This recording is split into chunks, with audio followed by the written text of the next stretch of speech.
Officer Edwards, can you describe the crowd that had assembled at the Peace Circle as you and your fellow officers stood behind and guarded the bike racks at the Peace Circle? Yes, so there were about, I want to say about 5 of us on that line. And there was our bike rack, and then at the bottom of the Pennsylvania Avenue walkway, or right by Peace Circle, there was another bike rack. And so the crowd had kind of gathered there.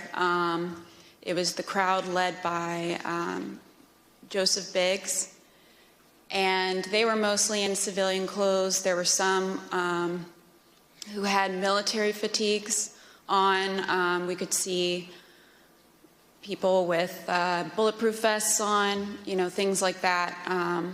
They didn't seem, extremely cohesive, but they had gathered there in their outfits, but they had gathered there together, and Joseph Biggs started, he had a megaphone, and he started talking about, first it was things kind of relating to Congress, and then the tables started turning once the, what is now the Arizona group is what you said, the crowd with orange hats, they came up chanting F-U-C-K, Antifa, and they joined that group.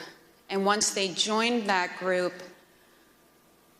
Joseph Biggs' rhetoric turned to the Capitol Police.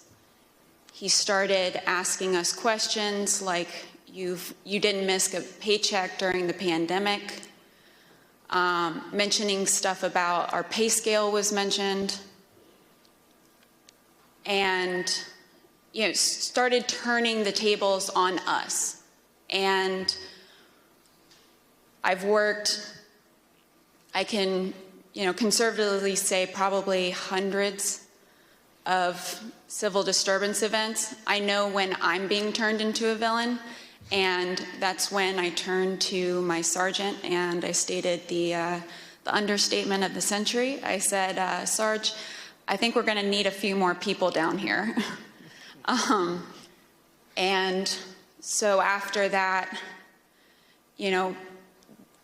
I think they started conferring. They went a little silent. They started conferring among each other. I saw the person now identified as Ryan Samsel. He put his arm around Joseph Biggs, and they were talking, and then they started approaching the first barricade. They ripped the first barricade down, and they approached our bike racks. At that time, we started holding on, grabbing the bike racks. There weren't many of us, so I grabbed the middle between 2 different bike racks. And, I wasn't under any pretense that I could hold it for very long, but I just wanted to, make sure that we could get more people down and get our CDU units time to answer the call. So we started grappling over the bike racks.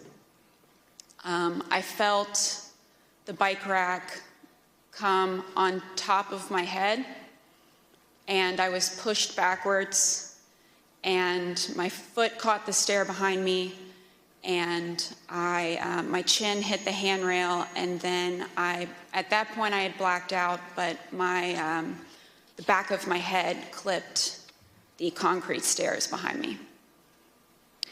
And you were knocked unconscious, is that right, Officer Edwards? Yes, ma'am. But then when you regained consciousness, even with the injuries, you returned to duty, is that right? Yes, ma'am. At that time, adrenaline kicked in. I ran towards the West Front, and I tried to hold the line at the Senate steps at the Lower West Terrace. More people kept coming at us. It just seemed like, more and more people started coming onto the West Front, they started overpowering us.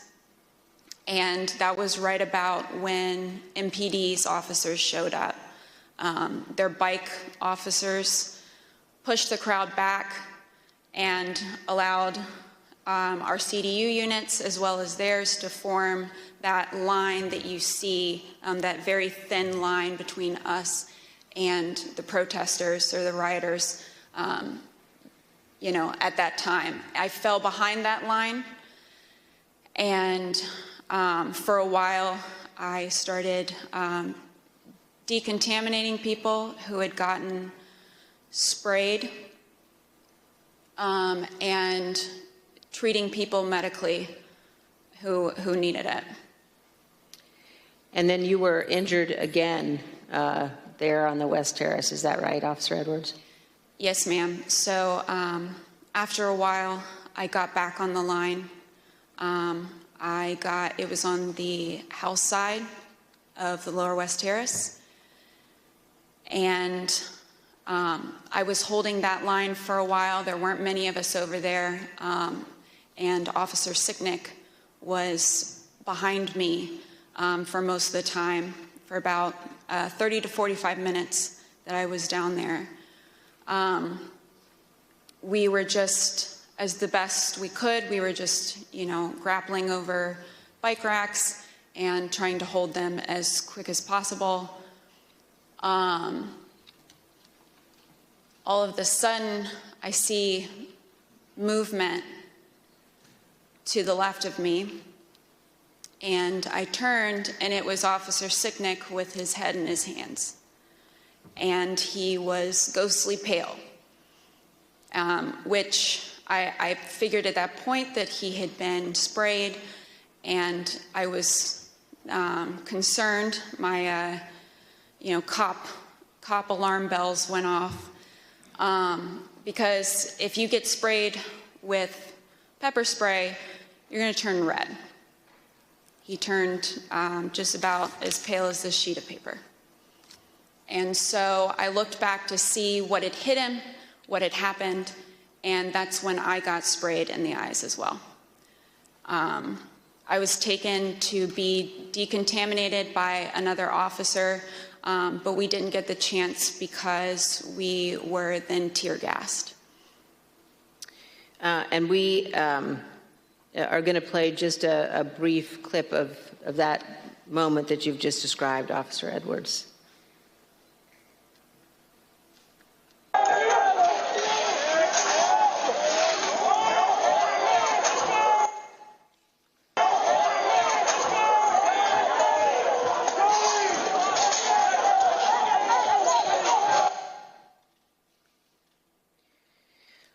Officer Edwards, I just want to thank you for being here, and I know, again, how difficult it is. I know the family of Officer Sicknick as well, who's here tonight.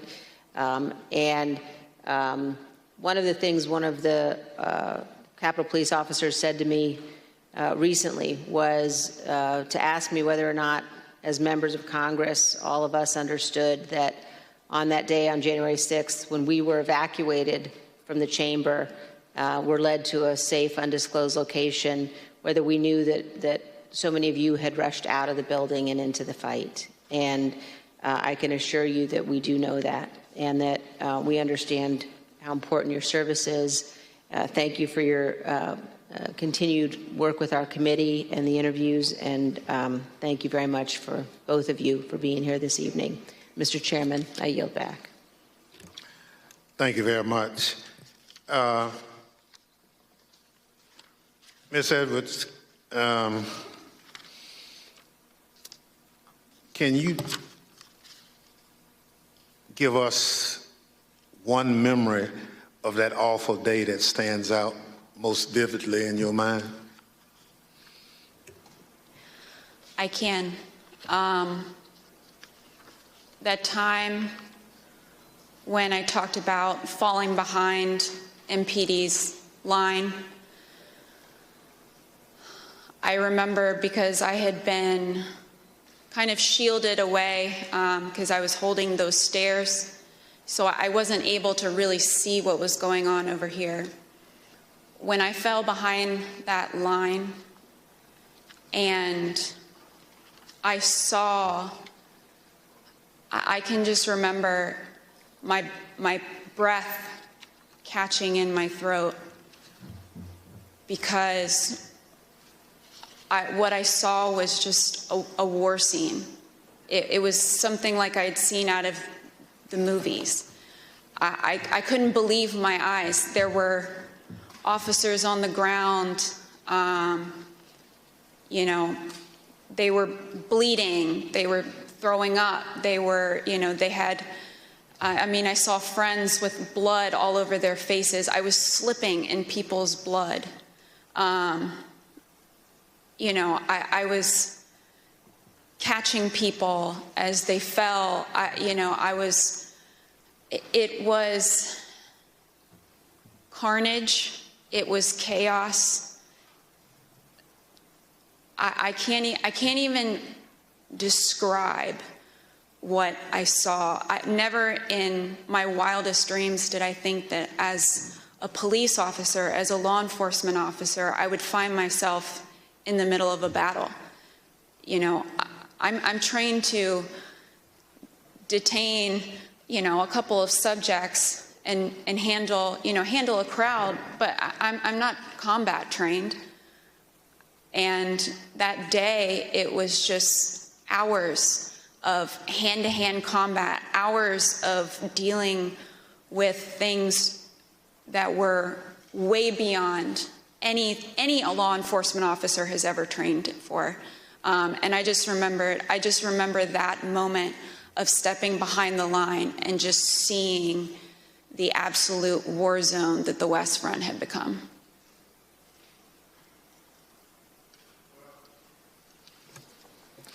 Let me thank you for your service and obviously your bravery that you have told the world about tonight. It's unfortunate that you had to defend the Capitol from fellow Americans. None of us would ever think that that would have to happen, but it did. Thanks for watching our YouTube channel. Follow today's top stories and breaking news by downloading the NBC News app.